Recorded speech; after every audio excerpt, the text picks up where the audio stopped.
Hey, what's up? I'm Tony. I'm glad you're watching. You most likely came from my TikTok account where I was talking about the song Something Like Olivia by John Mayer. I actually think I forgot to say that the song's title in the video, but so I'm stressing this song is super important and you need to understand how it works. It's a 1-4-5 in G, which means that it's a G chord, a C chord, and a D chord. There's a cool riff that you can use, but more importantly, this progression is super important for the things you can do with it, how you can solo over it, and how it applies to nearly every blues song that exists in history. Like most B.B. King songs and Stevie Ray Vaughan songs, it's just the most popular type of progression, 1-4-5. And I'll even explain why it's called a 1-4-5. So first let me play you the progression, the main progression for the verse.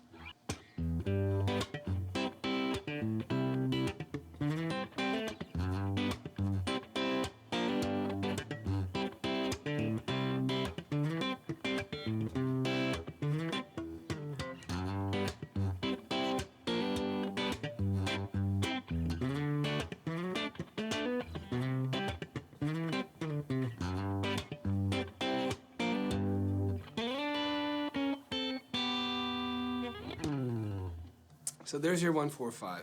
So let me first explain why I'm calling it a 1-4-5. Let me just start by explaining what diatonic chords are. So if we're gonna take,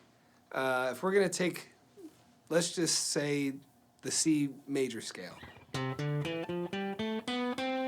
And if you're building on the theoretical video that I went over before, you'll know that a chord is built up of the 1, 3, and 5. So if, 1, 3, and 5. So if we go like this, 1, 2, 3, 4, 5, and we count each note out, you stack up the first note, the third note, and the fifth note in that scale to make the C major chord. 1, 2, 3, 1, 2, 3, 4, 1, 2, 3, 4, 5. So we take the third note and the fifth note, and we can stack those to a chord. So here we have the C major scale, C, D, E, F, G, A, B, C. This is the easiest way to show it.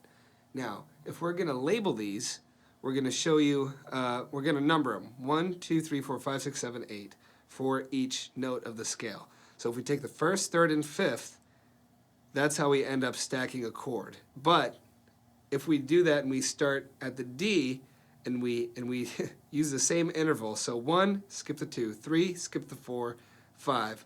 So if we take the 2, the 4, and the 6, we then get the D minor. And then if we take the 3, we take the 5, and we take the 7, we get an E minor. I could demonstrate each of these, but for the sake of this video, I'm just glossing through this. So these three create the first 3 chords in the C major diatonic family. So this is a C, this ends up being a D minor, and this ends up being an E minor. But it keeps going, and these would be numbered, so we go off of the first one here. We go off of the first note in the scale, so that would be 1. D minor starts on the second note of the scale, so we call that chord 2. E minor starts on the third note in the scale, so we call that 3. And it keeps going on until we circle back around to C major. So for the sake of this, you can just understand, I hope you can understand, that the 1 would be the C, the 4 would be the chord that starts on the 4. So if we go 4, 6, and then 8, then that would give us F. Then I could say that we're playing a 1, 4, 5 in C, and you could theoretically know these chords. And this is what real musicians can do on the fly. You can tell them 1, 6, 2, 5 in G, and they'll know the progression. But you don't need to do that. But it is common to say 1, 4, 5 for this blues progression that I'm demonstrating for you. So we take that and we're just applying it to the G major scale, where 1 is G, the chord that starts on the 4th, 1, 2, 3, 4, that's C, and then the chord that starts on the 5, 1, 2, 3, 4, 5, would be D. So when you say 1, 4, 5 progression, most people know that as a blues progression. You wouldn't normally say, yeah, play 1, 4, 5 in G, and it's a different pattern than either a 12-bar blues or 16-bar blues. But there are variations to these blues progressions, but for the most part, they follow very similar patterns. You can throw in substitutions, you can exchange some chords for others, but in this case, we're just going to stay here with Something Like Olivia. So let me show you what John does with some of these chords just by playing through the verse a couple times. So he'll take this riff, and like I've said before, you don't have to wrap the thumb if you can't. So what he's barring the D, G, and B string with his pointer finger, and he's hammering on that 4th fret on the G string. So from the 3rd fret to the 4th fret of the G string.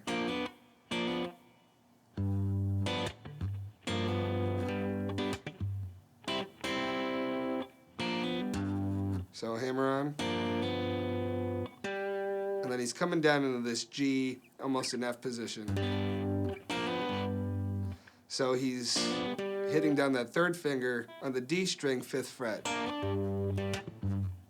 And then he's barring his 3rd finger down across the 5th fret of the D, G, and B strings.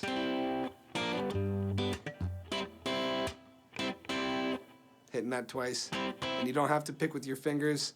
I think it's easiest to use your fingers. You can use a pick, it'll work pretty similar. It might even be easier.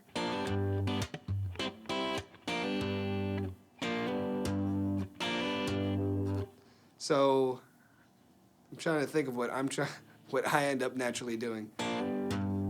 I'm actually hitting that low E string where I'm wrapping the thumb on the G note, that G root, 3rd string of the E string, third fret of the E string.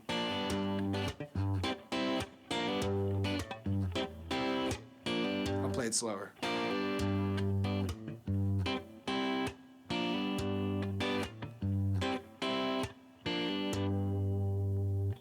And you don't need to necessarily play that to make this song work. It is a good piece of flair. You can put it in a lot of other bluesier songs or funky songs.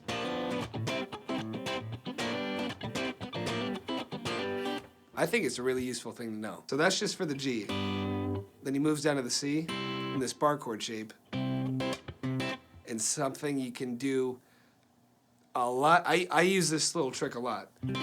Take this big voicing here. It's just your normal. It's just a normal bar chord. It's an A shape of the cage system, if you know what that means. And you can take this shape, then lift up your 3rd finger and put it on the same as the root, that 5th string, the A string, and slide it up 2 more frets. So you're picking it up, down on the A string, and you're sliding it up. And now instead of barring these strings with your 3rd finger, you're barring it with your 1st finger because you're shifting the whole shape. And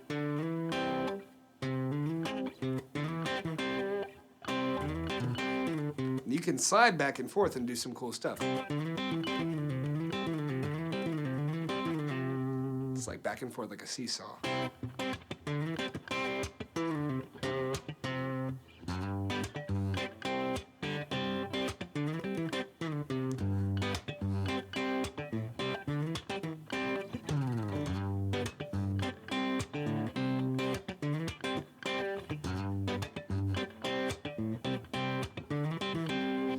And I don't want to go into too much detail with my right hand because I use the same rhythm with my right hand for most of the songs that I play.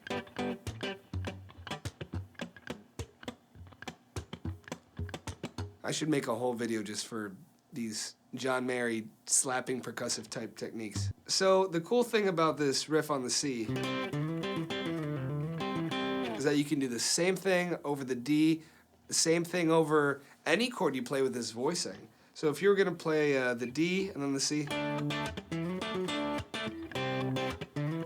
it's the same exact thing. You're just shifting the whole you're shifting the whole position, the whole voicing.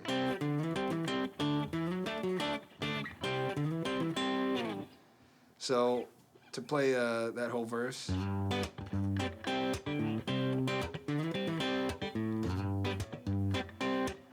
putting those two together, back to the C.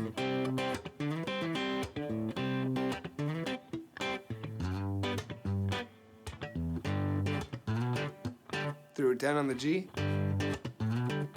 You're just moving the whole thing down a string. So instead of here, G, right? Then you go up to the D.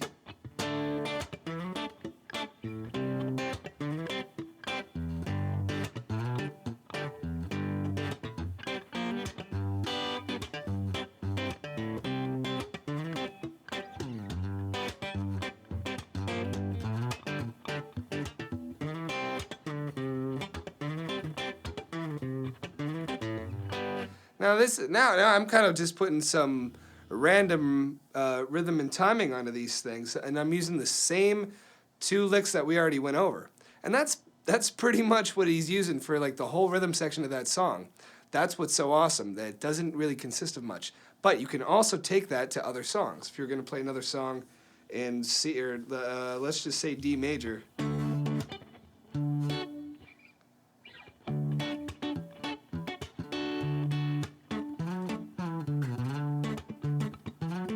You can just put it wherever you want.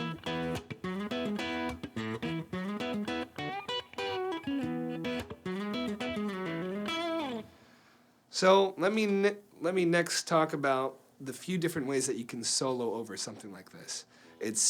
There's more than one way. In my mind, there's two major ways to have fun with this in regard to soloing. So the first way would just be to pick one scale to go over this whole blues progression. I feel like Stevie Ray Vaughan usually chooses one scale. I even think B.B. King mostly chooses one scale. I don't want to overgeneralize, but you'll definitely hear John go back and forth between playing one scale and multiple scales, or like a scale per chord. And I love playing that way because it sounds more sophisticated, even though it can make things easier. So let me just break it down. Let's start with one scale.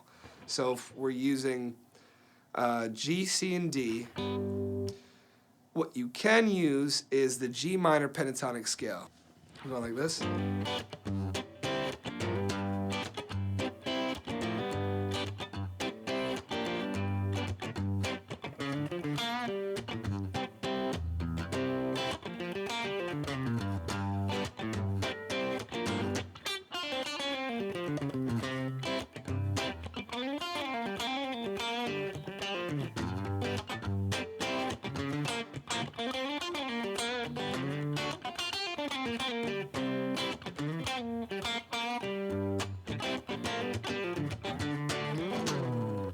So if you could hear and watch what I was doing, I was just bouncing back and forth, trying to do it myself.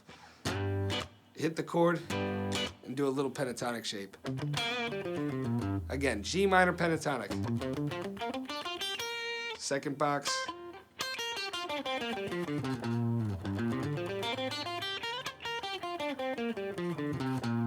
And those two boxes I use, I'd say 80% of the time. You can live here. You can live in the first box, and that's fine. That first position right here. So I'm hitting a chord. Second chord, C. First chord again.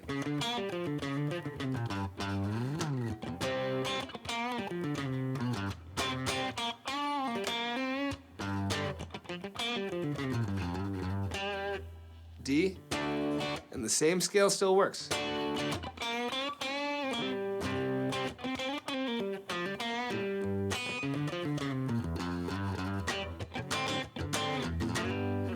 So that's a simple way. You can just put on a loop of you can just put into YouTube, 145 blues backing track, and you can even pick the scale. There's limitless videos on there. I will literally loop the same 10-minute video, keep starting it over from the beginning, and just keep ripping over it as practice. And I recommend you do the same. So if you were gonna try to sound a little more classy, you can solo on each chord, 3 major chords. So if you can play pentatonic major scale, so it's the same scale, but you're moving it around. So over G, instead of playing a G minor pentatonic, playing the G major pentatonic shifts it down to an E minor pentatonic position. The difference is how you play the notes. Literally, that's the only difference between the E minor pentatonic and G major pentatonic. So here's the G minor pentatonic, follow G minor pentatonic. That's going over a G major chord, and it still works. But if we were going to play an E minor pentatonic, which is the same notes as the G major pentatonic, it looks like this. Over, down on these open strings. Second box. That didn't sound right. There we go.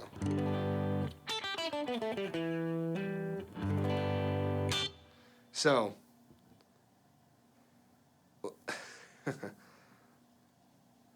so let's play over that, just the G.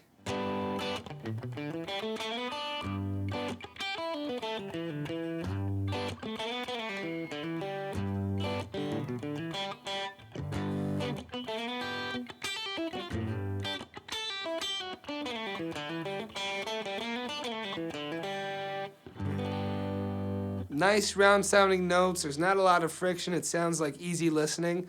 But then we move down to a C. Now we're going to move that scale with the C. So to visualize this happening, we need to move the G. So here, G major.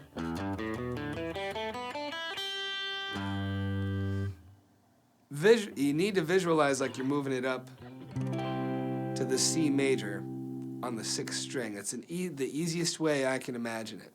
So G, the C note, the C root starts on the 6th string on the 8th fret, and then D is on the 10th fret.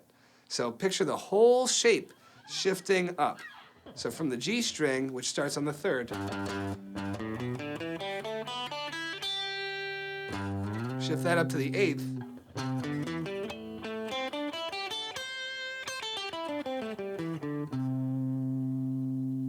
So the pentatonic shape would look like it's starting on the 5th fret.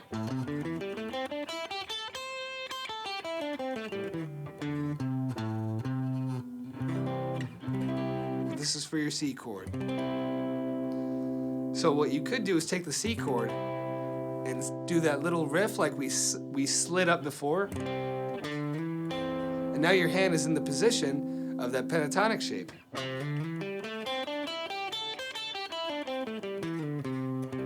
Hear that? So let's slide here.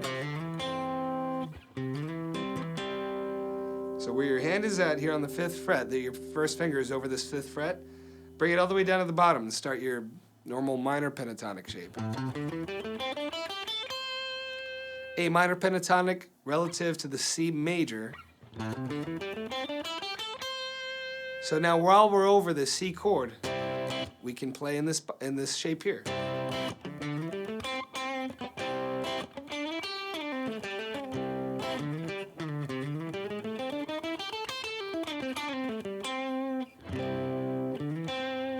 And we can use the same licks that we're using with the G, and then we're just moving them. So let's go from the G to the C.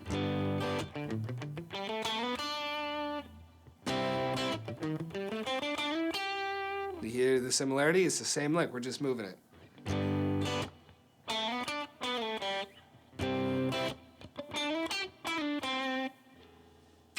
That's why I'm telling everyone to stack up their licks. One lick can be played in different places through a whole song, and if you do that, if you do it on purpose, it actually sounds better. And then we do the same thing to the D. C.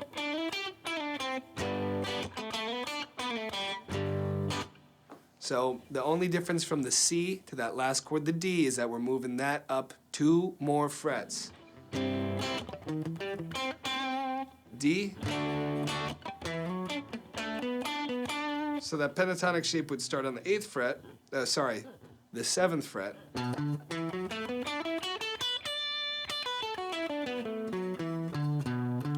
Because the D, this D chord can be played as this bar shape stemming from the 10th fret off the 6th string, the E string. So take that.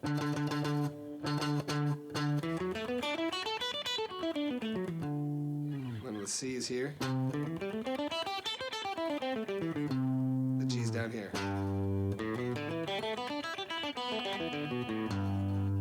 And if you're not exactly following this right now, that's okay. I still think it's important to hear it, to try it, and the more context you gather, the more songs you learn how to play, and the more you just honestly try to use your ear, try your best to understand, maybe write some of the stuff out like I did on that whiteboard.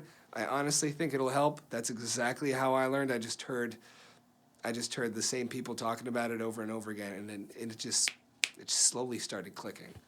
But so if I was going to demonstrate how I kind of play over these per chord, it would sound kind of like this.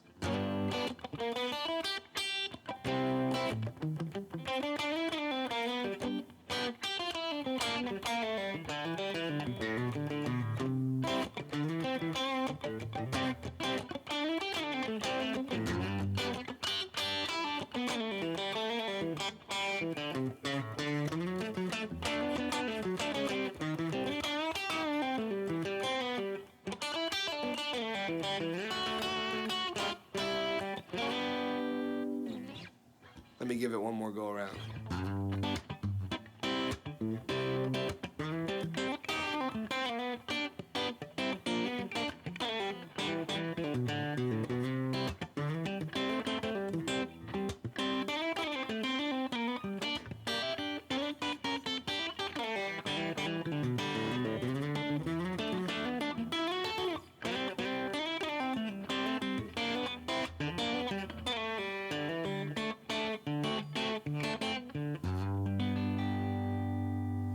That's just adding a mess of random ideas over that progression, just so you can kind of see what is possible and what could be possible. And eventually you could hear somebody soloing over this stuff without even any chords in the back. A lot of jazz guys do that.